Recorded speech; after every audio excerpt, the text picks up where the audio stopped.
Morning everyone, this is Simran on behalf of team achieve CAPF and as we promised हम आपके लिए आज लेके आए हैं चौथा लेक्चर इस पूरी सीरीज़ का। इससे पहले के 3 लेक्चर्स जो हैं वो मैं आपको करवा चुकी हूँ। फर्स्ट टॉपिक आपका विमेन का था, सेकंड टॉपिक आपका ड्रोन्स बेस्ड था, आइज इन द स्काई, तीसरा टॉपिक आपका जो कि एक इंटीग्रेटेड टॉपिक थे, उसमें 2 टॉपिक थे तीसरी वीडियो में। एक था आपका इंटीग्रेटेड कोस्टल सर्विलेंस और दूसरा आपका मैरीटाइम सिक्योरिटी वाला था। ठीक है, ऐसे की क्या स्ट्रक्चरिंग होती है, 4 टाइप्स होते हैं आपके इंट्रोडक्शन को अप्रोच करने के, बॉडी को किस तरीके से डिवाइड करते हैं, सारी चीज़ें मैं उन 3 वीडियोस में बता चुकी हूँ। इससे पहले आपको लिस्ट भी प्रोवाइड करवाई जा चुकी है ऐसे इसकी रिपोर्ट्स की, आर्ग्यूमेंट की। तो आप टेलीग्राम पर जाके अचीव CAPF का चैनल है, ठीक है। तो इसके साथ साथ आज की हम वीडियो को यहाँ से शुरू करते हैं। आपके जो 2 टॉपिक्स हैं आज, वो दोनों ही बहुत इंपॉर्टेंट है और दोनों ही टॉपिक्स आपके न्यूज़ में काफ़ी ज़्यादा रह रहे हैं। तो पहला टॉपिक है आपका Iran Israel conflict impact on India और दूसरा है आपका द मिसिंग ग्लोबल लीडरशिप। दूसरा वाला जो है ना, ये आपको थोड़ा सा घुमा हुआ टॉपिक लगेगा, ये थोड़ा सा ट्विस्टेड है। और इसी के साथ साथ जो पहला वाला टॉपिक है, जैसा कि मैंने आपको बताया था, जो फर्स्ट टॉपिक आपका है उस पर हम ब्रेनस्टॉर्मिंग करेंगे, जो सेकंड टॉपिक है उस पर हम ब्रेनस्टॉर्मिंग भी करेंगे, इसी के साथ साथ हम पूरा का पूरा एक ऐसे भी लिखेंगे, ठीक है। तो ये 2-3 चीज़ें आपकी रहेंगी। इसी के साथ साथ चलो अब हम आपका पहला वाला टॉपिक आज का देख लेते हैं। इस टॉपिक में सिंस ये थोड़ा सा डायरेक्ट है तो मैंने सिंपल इंट्रो लिखा है, आप भी सिंपल इंट्रो ही लिखें जिसमें आप वेस्ट एशिया की करंट सिचुएशन को एक्सप्लेन करेंगे। Israel's attack on Iran. पहला तो आप ये बताएंगे कि न्यूक्लियर फैसिलिटीज़ पे अटैक किया है और साथ ही साथ में आपके जो टॉप लीडर्स थे, टॉप जनरल्स थे, उनके ऊपर अटैक किया। और तीसरा आपका कुछ सिटीज़ को बॉम्ब किया। जो 3 से 4 मेजर सिटीज़ हैं जिनके ऊपर बॉम्बिंग हुई है, वो 3 से 4 सिटीज़ के नाम आप मुझे नीचे कमेंट सेक्शन में बताना। रीज़न बीइंग वो तीनों ही आपके पेपर 1 के पर्सपेक्टिव से इंपॉर्टेंट हो जाती हैं, ठीक है। वहाँ पे इनकी मेजर न्यूक्लियर फैसिलिटीज़ थी, ऑल्दो उन्हें कोई डैमेज नहीं हुआ है। और फिर इसी के साथ साथ हम इसकी बॉडी में आ जाते हैं। तो बॉडी में मैंने आपको इससे पहले बताया था 3 से 4 पैराग्राफ, पिछले वाले एसेस में आपको बताया था, है ना। और अलग अलग डायमेंशन से कनेक्ट करना। टॉपिक है आपका इम्पैक्ट्स ऑन इंडिया, तो हम हर डायमेंशन में सोचेंगे, ट्रेड, सोशियो पॉलिटिकल, जियो पॉलिटिकल, इकोनॉमिक, फॉरेक्स, और साथ ही साथ एक और ऐड कर लेना, वो है सिक्योरिटी। सिक्योरिटी वाला जो है ना, वो मैंने इसी में यहाँ पे इंक्लूड कर दिया है, ठीक है। तुम उसको अलग से लिख लेना आप लोग, ठीक है। तो पहला हम जल्दी से डिस्कस कर लेते हैं, that is your trade implication. सबसे ज़्यादा ऑब्वियस इम्प्लीकेशन है ये, ठीक है। इसमें क्या क्या होता है आपका कि इस ट्रेड इम्प्लीकेशन में ये वाला जो एरिया है आपका, this is your straight of Hormuz. ये जो स्ट्रेट ऑफ हॉर्मुज वाला एरिया है ना, यहाँ से काफ़ी सारा ट्रेड इंडिया का निकलता है और काफ़ी सारा ट्रेड जाता भी है, आता भी है और जाता भी है। तो दोनों ही केसेस हैं। अब ईरान ने बोला यहाँ पे कि ये आपका इसको ब्लॉक करेंगे, या फिर यहाँ पे कुछ ना कुछ सिक्योरिटी इम्प्लीकेशंस रहेंगे because of conflict, continuously missiles चल रही हैं, आपका जो एयर जोन्स हैं, आपके जो एयर स्पेस है वो बंद पड़े हुए हैं, है ना, कम्युनिकेशन सिस्टम्स ऑफ हैं। पायरेट्स भी ऐसी सिचुएशन में बहुत फ़ायदा उठाते हैं। बगल में पाकिस्तान भी है, ये भी इंडिया के लिए एक सिक्योरिटी इम्प्लीकेशन बनाता है, क्योंकि Pakistan will be used as a ground for attacks in Iran, ठीक है। तो ईरान में अटैक्स करवाने के लिए पाकिस्तान भी यूज़ होगा। और इस पूरे रीजन के मैपिंग को ना मैं वीडियो के लास्ट में डिस्कस करूँगी। हम फटाफट से मेजर बॉर्डरिंग कंट्रीज़ को रिवाइज कर लेंगे। तो ये आपका पहला implication, declining levels of trade with both Iran and Israel dropped from $14 billion to $1.4 billion. 2017 से 2024 के बीच में 7 ईयर्स के बीच में आपका सीधा ये डिवाइडेड बाय 10 हो गया। तो ये ट्रेड तो डिप जाना ही है आपका, ये तो गया ही है। दूसरा, आपके जो ट्रेड रूट्स हैं वो भी डिस्टर्ब हो रखे हैं, as I told you, strait of Hormuz वाला एरिया, रेड सी में भी इवन, दोनों ही प्रॉक्सिमिटी में है, तो इस तरीके से प्रॉब्लम आती है। अब जो इसी से कनेक्टेड है वो है आपका दूसरा इम्प्लीकेशन, ये है आपका इकोनॉमिक एंड फॉरेक्स इम्प्लीकेशन। अब ये थोड़ा सा इंटरेस्टिंग है। कैसे? ऑयल का कॉस्ट आपका बढ़ेगा, ठीक है, यहाँ देखना, ऑयल का कॉस्ट आपका ऊपर जाएगा। ऑयल का कॉस्ट ऊपर जाएगा तो इंडिया में इन्फ्लेशन ऊपर जाएगी। इंडिया में आपकी इन्फ्लेशन ऊपर जाएगी तो इसकी वजह से क्या होगा, हमारे जो एक्सपोर्ट्स हैं उनकी भी कॉस्ट ऊपर जाएगी, तो उनकी जो कॉम्पिटिटिवनेस है ग्लोबल मार्केट में वो डाउन जाएगी। अब वो डाउन जाएगी और इसी के साथ साथ हमारे इम्पोर्ट्स जो होंगे वो उनकी भी कॉस्ट ऊपर जाएगी, उसकी वजह से भी इन्फ्लेशन ऊपर जाएगी, है ना। और इसी के साथ साथ आपका क्या होगा, फिर इन सारी चीज़ों से कनेक्ट होकर आपका जो फॉरेक्स डेफिसिट है वो ऊपर चला जाएगा। डेफिसिट बढ़ जाएगा, डेफिसिट बढ़ गया, इन्फ्लेशन बढ़ गई, एक्सपोर्ट की कंपिटिटिवनेस डाउन हो गई, एंड रिजल्ट इसका क्या आता है, Indian rupee will fall, already बहुत गिर चुका है ये, ठीक है। इसी के साथ साथ एक और चीज़ है, वो है आपका रेमिटांसेस वाला matter. 10,000 Indians are in Iran and 25,000 workers, researchers, scientist are in Israel. ये वहाँ से इवैक्यूएट होकर ऑपरेशन सिंधु के अंडर इंडिया वापस आ रहे हैं। इंडिया वापस आ रहे हैं तो ऑब्वियसली बात है रेमिटांसेस डाउन जाएंगी, तो फॉरेक्स डेफिसिट अगेन आपका इंक्रीज होने वाला है। ये हो गया आपका यहाँ पे इकोनॉमिक इम्प्लीकेशन। अब हम तीसरा देखते हैं, तीसरा भी काफ़ी इंटरेस्टिंग है, और वो है आपका जियो पॉलिटिकल इम्प्लीकेशन। कैसे ईरान को जो है ग्लोबल साउथ, वेस्ट एशियन और जो आपकी वेस्ट की कंट्रीज़ हैं वो एक principal source of regional stability and terror consider करती हैं, ठीक है, ईरान को। लेकिन इंडिया और ईरान के रिलेशंस तो काफ़ी अच्छे हैं, हम तो काफ़ी सारा ऑयल वहाँ से इंपोर्ट करते हैं, तो अगेन इंडिया को बैलेंस करना पड़ेगा इस चीज़ को। अब इज़राइल जो है इंडिया का फ्रेंड है, और Israel is backed by west, और ईरान जो है it is backed by Russia, और इंडिया के दोनों ही फ्रेंड्स हैं, तो अगेन आपको बैलेंस करना पड़ेगा। इसी के साथ साथ इंडिया के जो मेजर पोर्ट्स हैं, चाबार पोर्ट और दूसरा है आपका IMEC। चाबार पोर्ट जो है वो यहाँ पे कहीं पे है आपका, ये बंदर अब्बास में यहाँ पे है चाबार पोर्ट। तो इसके थ्रू इंडिया को यहाँ पे सेंट्रल एशियन कंट्रीज़ को एक्सेस करना था, है ना, अफ़गानिस्तान को एक्सेस करना था, और भी आपके कज़ाकिस्तान, तुर्कमेनिस्तान जैसी कंट्रीज़ हैं, इन्हें एक्सेस करना था। अब ये भी यहाँ पे भी सिक्योरिटी इम्प्लीकेशंस हैं, तो ये भी बंद होगा।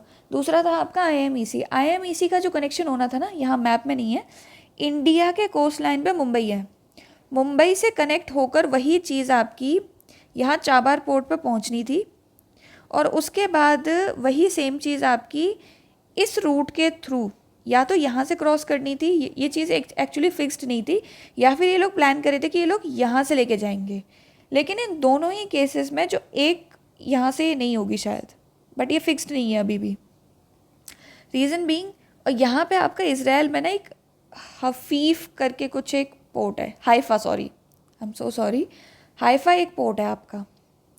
तो ये जो हाइफा आपका पोर्ट है ये यहाँ पे इजराइल में है, इस पर जाकर कुछ आपके गुड्स रुकते और फिर वो यहाँ पे मेडिटेरेनियन सी के थ्रू एड्रियाटिक सी को क्रॉस करके उधर इटली में पहुँचने थे। तो इस तरीके से ये लोग एक IMEC करके, जैसे कहते हैं ना आपका इंटरनेशनल मिडल ईस्ट कॉरिडोर, ये इस तरीके से आपका बनना था। तो ये अब रुक जाएगा, ये भी इनिशिएटिव। इसके लिए लोग कुछ ऑल्टरनेटिव्स भी दे रहे हैं, ऑल्टरनेटिव्स में ये वाला रूट ये लोग सजेस्ट कर रहे थे, ये भी आपका ब्लॉक हो जाएगा। Reason being straight of Hormuz, और ऑल्टरनेटिव और था कि आप जो हमारी कंट्रीज़ हैं वो इज़राइल की जगह इजिप्ट को यूज़ कर लें, और यहाँ से अब अगर आपका ईरान जो है वो ब्लॉक हो जाता है यहाँ पर ये स्ट्रेट ऑफ हॉर्मुज़, और ईरान से चाबार पोर्ट से भी हम एक्सपोर्ट नहीं कर पाते, इंपोर्ट नहीं कर पाते, वी कैन यूज़ ओमान, काफ़ी पुराना फ्रेंड रहा है इंडिया का, तो इस रूट के थ्रू भी हम जा सकते हैं। तो इस पूरी चीज़ को ना आप थोड़ा सा सॉल्यूशन में लिखना कि एक ऑल्टरनेटिव रूट हमेशा से है, बस ग्लोबल कंट्रीज़ को आगे देखने की ज़रूरत है। कुछ एक्सपर्ट्स ने ये चीज़ सजेस्ट की है, फाइन, ये हो गया आपका। तो ये हो गया आपके जियो पॉलिटिकल इम्प्लीकेशन। इसी के साथ साथ एक और चीज़ है, जो ग्लोबल साउथ है आपका, वो इज़राइल को क्रिटिसाइज़ करता है कॉन्टीन्यूसली इस पूरे रीजन में इंस्टेबिलिटी क्रिएट करने के लिए। फिर आता है आपका Pakistan being used as a support for logistics, intelligence and gathering, again India के लिए एक जियो पॉलिटिकल इम्प्लीकेशन है। तो इस पूरे सिस्टम को फिलहाल इंडिया को बैलेंस करना होगा, और बैलेंस करने में इंडिया सिंपली एब्सटेन करके नहीं रह सकता, बट और कोई ऑप्शन भी नहीं है फिलहाल। और अगला है आपका सोशियो पॉलिटिकल इम्प्लीकेशन। इंडिया में मुस्लिम्स की पॉपुलेशन, स्पेशली शिया मुस्लिम्स की पॉपुलेशन काफ़ी ज़्यादा है, और फिर पीपल टू पीपल कनेक्शंस भी हमारे काफ़ी हैं वेस्ट में। साउथ के काफ़ी लोग वेस्ट में जाके गल्फ़ कंट्रीज़ में रहते हैं, मैंने आपको पता है रेमिटांसेस इतने आते हैं। तो ये सारी चीज़ें भी आपकी अब कहीं ना कहीं ऑल्टर होंगी, इनमें भी प्रॉब्लम्स आएंगी।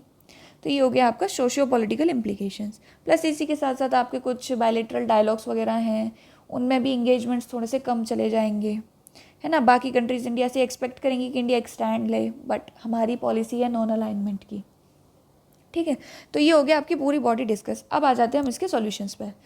सॉल्यूशंस में पहला सॉल्यूशन तो आप यही डालेंगे, सॉल्यूशन में फर्स्ट लाइन आप यही डालेंगे कि India abstained from voting at United Nations platforms, different platforms पे, लेकिन कौन से वाले से, जहाँ पे इज़राइल को क्रिटिसाइज़ किया जा रहा था। इज़राइल इंडिया का बहुत अच्छा फ्रेंड है, तो ये ना मिलिट्री सप्लाई के लिए बहुत इंपॉर्टेंट है इंडिया के लिए, ठीक है।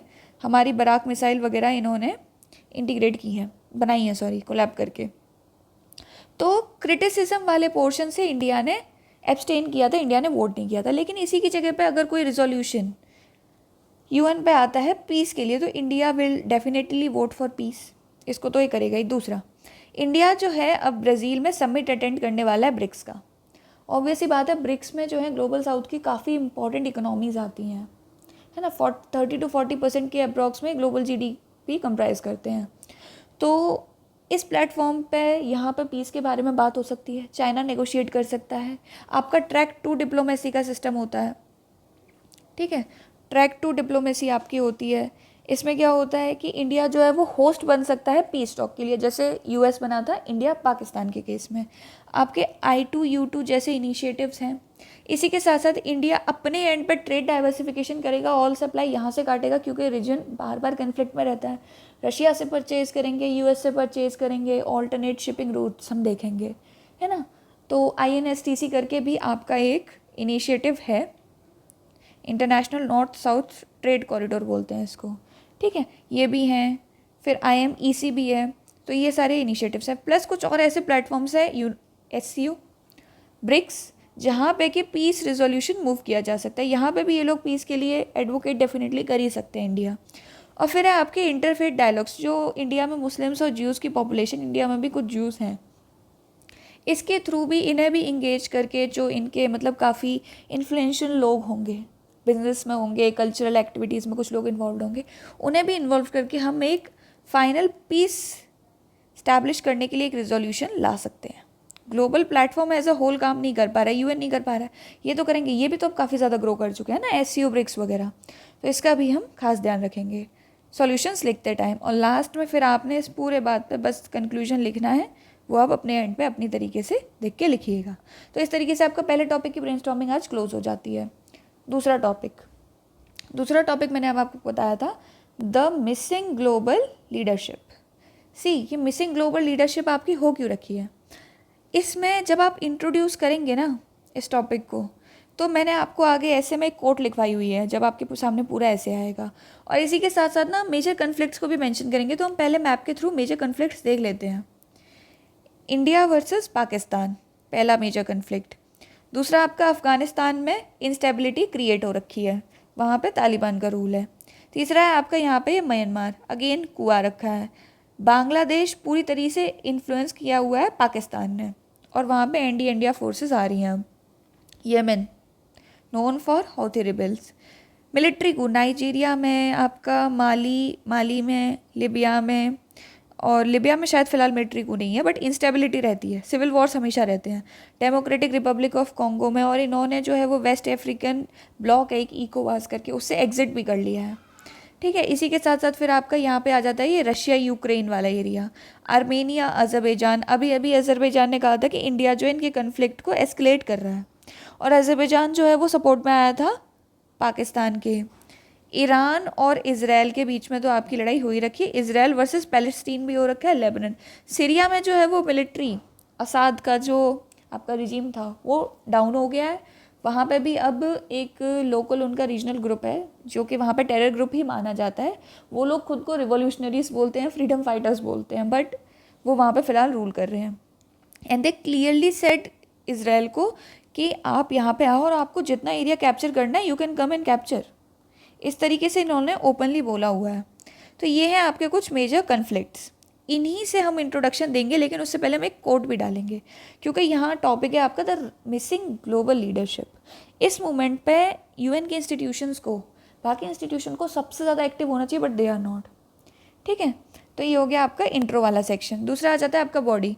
3 से 4 डायमेंशंस हम बॉडी में डाले हैं, इसमें 3 डाले हैं मैंने। पहला आप इसमें रिसेंट कन्फ्लिक्ट्स डालिए, ठीक है। बॉडी यहाँ पे आपका इंट्रो में हो गया, अच्छा सॉरी एक मिस्टेक मेरे से यहाँ पे हो गई। इंट्रो में हम मेजर कन्फ्लिक्ट नहीं डालेंगे, वो बॉडी में रहेगा। आपका इंट्रो में जो है वो UN के जो आपके इंस्टीट्यूशंस हैं और जो ग्लोबल लीडरशिप रही है उसकी थोड़ी सी हम हिस्ट्री डालेंगे बैकग्राउंड से, कि इससे पहले जब जब कन्फ्लिक्ट हुए तब तक कोई ना कोई ग्लोबल लीडर प्रेजेंट था। This is happening for the first time कि इतने लंबे टाइम से कन्फ्लिक्ट चल रहा है and nobody is reacting, and those who tried to react वो लोग भी सप्रेस कर दिए गए, या फिर उनके भी जो इनिशिएटिव्स हैं वो फेल्ड रहे। किन रीज़न से फेल्ड रहे वो भी हम बॉडी में डिस्कस करेंगे। तो मेजर कन्फ्लिक्ट्स जो है ना आपके, वो हम बॉडी के फर्स्ट पैराग्राफ में डालेंगे। Russia Ukraine war, India Pakistan, Iran, Israel, Palestine, मैंने आपको ऊपर मैप में ही बता दिए थे। नेक्स्ट थिंग, ये सब हो किस लिए रहा है, क्यों एक ग्लोबल लीडरशिप जो है वो मिसिंग है। तो इसके लिए यूएन के इंस्टीट्यूशंस का फेल हो जाना, रिन्यूड न्यूक्लियर फ्रेमवर्क नहीं है आपके पास, डुअल यूज टेक्नोलॉजी नहीं है, और पोलराइज्ड वर्ल्ड है। जो इनके हिस्टोरिकल टाइज हैं ये उसी पर चल रखे हैं अभी भी। इन्होंने एक मल्टीलेटरल वर्ल्ड क्रिएट करने का फिलहाल ट्राई ही नहीं किया है। तीसरा आपका पैराग्राफ आ जाएगा रिगार्डिंग सॉल्यूशंस। सॉल्यूशंस मैं आपको ऐसे में आगे रीड करूंगी, एंड फाइनली आपका आएगा कंक्लूजन, जो कि मैंने काफ़ी डिसेंट सा लिखा है। आपको अपने एंड पे कुछ फैक्ट्स एंड फिगर्स ऐड करने हैं तो यू कैन ऐड। चलो फटाफट से ऐसे देख लेते हैं। पहले तो हम कोट देखते हैं। In international affairs true strength lies in the pursuit of peace not power. ये अननोन पर्सन है, so I wrote it unknown. Quote unquote मत कर देना, ठीक है। जब वहाँ अगर आपको कोई पर्सन नोन भी है ना, तब भी try to avoid these 4 commas.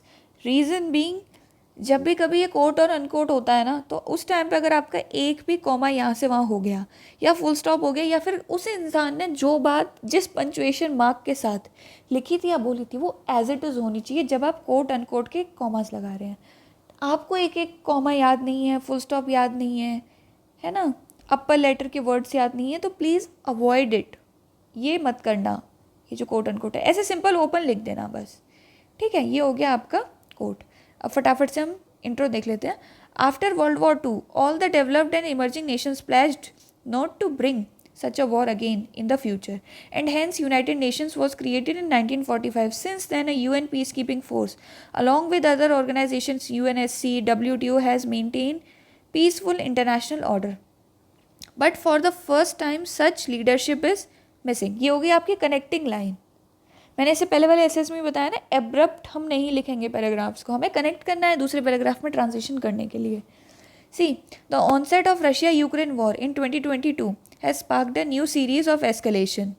The attempts to bring peace have been withered, and the recent Operation Spiderweb has escalated it further. The Israeli attack on Gazans and targeting of Iranian nuclear facilities and other important officials of Iran exposes the never-ending escalation loop. इस type के keywords खास करके आपने ऐसे में ध्यान रखने हैं, ठीक है। ऑपरेशन स्पाइडर वेब, चलो ये तो एक फैक्ट हो गया। नेवर एंडिंग एस्केलेशन लूप, इस टाइप से हम लिखेंगे। और इसी के साथ साथ मैंने आपको यहाँ पे ऐसे में आपको क्लियरली दिखाई दे रहा होगा कि क्या क्या कंपोनेंट्स मैंने, कितनी कितनी डिटेल आपने ऐड करनी है। डिटेल बहुत सारी हैं, सब कुछ नहीं लिखना है, हमने मल्टी डायमेंशनल लिखना है। तो ऑपरेशन स्पाइडर वेब हमने बताया, ठीक है। रशिया यूक्रेन वॉर का बताया, और गाजन्स के ऊपर होने वाले अटैक्स हमने बताए, और भी हैं इसी के साथ साथ। High chances of blocking straight of Hormuz and disrupting oil trade. आपने थोड़ी सी इम्प्लीकेशन भी बता देनी है 1 या 2 लाइन में। The successive military coups in Mali, Niger and Burkina Faso are indicating a disruptive or a falling democratic order. ये keywords भी याद रखना, डेमोक्रेटिक ऑर्डर। अगला, India Pakistan friction, fall of democracy in Bangladesh, intervention of Pakistan in the internal affairs exposed the vacuum in global leadership। ठीक है, अब ये आपका वैक्यूम क्यों क्रिएट हुआ, इसके लिए अगली जो ट्रांजिशन लाइन है वो नेक्स्ट पैराग्राफ में भी हम आराम से लिख सकते हैं, ठीक है। तो ये वीडियो जो है थोड़ी सी लंबी जाएगी, शायद ये 20 से 25 मिनट की जाए, तो आप लास्ट तक रुकना, पूरा देखना। द इम्प्यूनिटी एंड निहिलिज्म, ये कुछ अच्छे वर्ड्स हैं जो कि मैंने द इंडियन एक्सप्रेस न्यूज़पेपर वगैरह आप पढ़ते होंगे, तो कुछ अच्छे फ्रेजेस ना वहाँ से एज इट इज़ कॉपी कर लिया करिए, और फिर उन्हें डेली यूज़ में थोड़ा लाइए, तो आपके ऐसे में कुछ वैल्यू एडिशन डेफिनेटली इससे होगी। 4 ऐसे आते हैं, ऐसे कीवर्ड्स यूज़ करने से, कुछ अच्छे वर्ड्स और फ्रेजेस यूज़ करने से आपका एक एक नंबर भी पर ऐसे बढ़ा, तो आपके टोटल जितने भी आपने लिखनी होती है ना, 8 चीज़ें लिखनी होती है, तो 8 नंबर टोटल ऊपर हो जाएंगे आपके इससे। 4 ऐसे, 2 रिपोर्ट, 2 आर्ग्यूमेंट, तो टोटल 8 नंबर इस तरीके से हम अप कर सकते हैं पूरे पेपर में। सी, अब ऐसा हो क्यों रहा है, क्यों ये ग्लोबल लीडरशिप आपकी मिसिंग है। अगला पैराग्राफ इसी मुद्दे को डिस्कस करता है। The impunity and nihilism of this movement are glaring and our moral faculties have been paralysed by tribalism. Tribalism का मतलब यहाँ पे फॉरेस्ट वाला ट्राइबलिज्म नहीं, पोलराइजेशन। जो इनके हिस्टोरिकल टाइज रहे हैं, यूएसए का पाकिस्तान के साथ, यूएसए का रशिया के अगेंस्ट वॉर, ये लोग आज भी उसी पैटर्न को फॉलो कर रहे हैं। ये लोग टोटली मल्टीलेटरल वर्ल्ड में शिफ्ट नहीं हुए हैं। एग्जाम्पल देखिए, अब एग्जाम्पल्स भी हम डालेंगे। Invitation given to Pakistan field marshal by USA for military parade, this shows the rhetorics of West, the outdated institutional nuclear framework. Yes, Pakistan ने इंडिया को बार बार धमकियां दी, न्यूक्लियर वेपन्स हम आपके ऊपर चला देंगे। रशिया बार बार यूक्रेन को थ्रेट्स दे रहा है इसी सेम चीज़ के। तो जो हमारा एग्जिस्टिंग न्यूक्लियर फ्रेमवर्क है, कौन सी न्यूक्लियर ट्रीटीज़ है इंटरनेशनल लेवल पे, नीचे कमेंट सेक्शन में मुझे जल्दी से बताना ये चीज़। हो सकता है आपको ऐसे में फर्दर मेंशन भी करनी पड़ जाए अगर यही टॉपिक यूपीएससी ने थोड़ा और घुमा दिया तो। The outdated institutional nuclear framework and advancement in technological warfare for which the world was not ready. Technological warfare का मतलब है यहाँ पे आपके जो ड्रोन्स का यूज़ हुआ है, ड्रोन्स वाले टॉपिक मैंने आपको इससे पहले पढ़ाया था, उसमें मैंने आपको ये चीज़ बताई थी कि ड्रोन्स को किस वे में यूज़ किया जा रहा है, क्या क्या इनसे रिलेटेड थ्रेड्स है, पूरा डिटेल में हमने बताया था।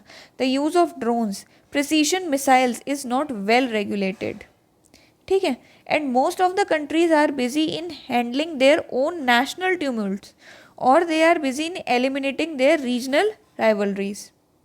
फाइन, तो ये आपका जो नेशनल ट्यूमुल्ट हो रखा है, जैसे कि आपका यहाँ पे एग्जांपल दिया जाए, पीछे मैंने डिस्कस किया था माली, नाइजर एंड बुर्किना फासो। फिर इंडिया भी अपना पाकिस्तान और जो उसके साउथ एशिया में इतनी प्रॉब्लम्स क्रिएट हो रखी हैं, जो इतने कन्फ्लिक्ट्स हैं, इनसिक्योरिटी हो रखी है इस एरिया में, सब इसी चीज़ में बिजी हैं। तो नेशनल इश्यूज़, सिविल वॉर्स, सबके इन्फ्लेशन, ट्रेड डिसरप्शन, सब इसी में इतने ज़्यादा बिजी हैं कि ग्लोबल ऑर्डर पे पीस ला दिया जाए तो सारी इंटरनल प्रॉब्लम्स भी ऑटोमेटिकली आपकी ग्लोबल ऑर्डर पे ये सभी इकट्ठे आ जाएं तो इंटरनल प्रॉब्लम्स भी उतनी नहीं रहेंगी, क्योंकि ये सारी चीज़ें इंटरकनेक्टेड है आपकी। सी, अब ये हो गया आपका, यहीं पे बॉडी का नेक्स्ट पैराग्राफ एंड हो गया यहीं पे। तीसरे पैराग्राफ को अब हम यहाँ से देखते हैं, तो ये है आपका, at this point of time doing away with veto power of countries at UNSC. एक एक प्रॉब्लम जो हमने वहाँ पे डिस्कस की है इससे पिछले पैराग्राफ में, उसी के एक एक प्रॉब्लम का हम एक एक सॉल्यूशन लिख देंगे और हमारे पास टोटल 5 से 6 सॉल्यूशंस इसी तरीके से रेडी हो जाएंगे। एक एक करके देखना। पहला, veto power, do away with the veto power at UNSC platform and intervention of global south is needed. Regional blocs such as BRICS, SCO, GCC, Gulf Cooperation Council can engage with international NGOs such as Red Cross to provide humanitarian aid and medicines. Gaza में रफ़ा border आपने सुना होगा, रफ़ा border के through आपका humanitarian add a रखा था, Israel ने उसको भी ब्लॉक किया, ठीक है। तो ये आपका हो गया दूसरा सॉल्यूशन, ग्लोबल साउथ वाला। तीसरा आपका आ गया सिविल सोसाइटीज़ एंड एनजीओज़ का रोल। एक और है, they can use soft diplomacy, जैसे India stopped Russia from opening nuclear weapons, है ना। और आपकी जो बैकडोर डिप्लोमेसी होती है, जिसे हम ट्रैक टू डिप्लोमेसी भी कहते हैं ना, आपकी जो ट्रैक टू डिप्लोमेसी है ये भी यूज़ की जा सकती है यहाँ पे। इंडिया, मैंने इससे पिछले बार टॉपिक में आपको बताया था ना, उसके भी कुछ सॉल्यूशंस इंक्लूड कर लेना है यहाँ पे, कि India can act as a host for peace negotiations, याद रखना है इस चीज़ को। अगला है आपका, moreover a restructured nuclear framework which can contain current threats is needed. Overall global institutions need to be prepared for the dual use of drones and other technological advancements. इस तरीके से आपका सॉल्यूशंस वाला paragraph and हो जाता है। Last में मैंने एक सिंपल सा कंक्लूजन आपके लिए लिखा हुआ है, जो कि पूरी बात को 2-3 लाइन में डिस्कस करते हैं। कि आपको कुछ और अपने एंड पे फैक्ट्स एंड फिगर्स ऐड करने, you can add by adopting a proactive approach through diplomatic engagement the global south can stabilise existing crisis and can establish multilateral world order. See, India को अगर एक global power बनना है, India सच में वसुधैव कुटुंबकम चाहता है, तो इसके लिए इंडिया अब शांत बैठना अफोर्ड नहीं कर सकता, ठीक है। किसी भी कंट्री के अगेंस्ट अगर क्रिटिसिज्म के लिए कोई रिजोल्यूशन आता है तो उस पर एब्सटेन करना is a good idea, it is a very good step diplomacy में, बट आपको अपनी साइड से भी कुछ इनिशिएटिव्स लेने चाहिए, एंड आई थिंक इंडिया इस पर कुछ ना कुछ वर्क डेफिनेटली करेगा। रिसेंटली अभी इंडिया की बात भी हुई थी, आपने न्यूज़पेपर में पढ़ा होगा कि इजराइल के प्राइम मिनिस्टर के साथ में इंडिया के प्राइम मिनिस्टर की बात हुई है, श्री नरेंद्र मोदी जी की, और उन्होंने उनसे कहा है कि पीस इज़ एवरीथिंग। ठीक है, तो इसी तरीके से इंडिया जो है अपने direct connections, bilateral connections, multilateral forums को यूज़ करके एक प्रॉपर सॉल्यूशंस ला सकता है।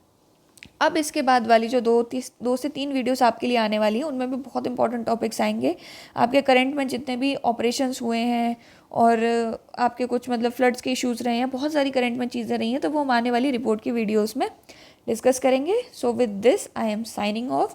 Thank you so much and I hope you all liked it, you all enjoyed it, और आपको ये सारी डिटेल्स पेपर में आप कनेक्ट भी कर पाएँ, है ना, और कंटेंट आप यहाँ से गैदर कर पाएँ। इससे पिछले वाली वीडियोस में मैंने बताया था ना कि डायरेक्ट मिलने का चांस कम है, एग्जिस्टिंग हम जो कंटेंट है उसी में से निकाल के लिखेंगे। ठीक है, so thank you so much.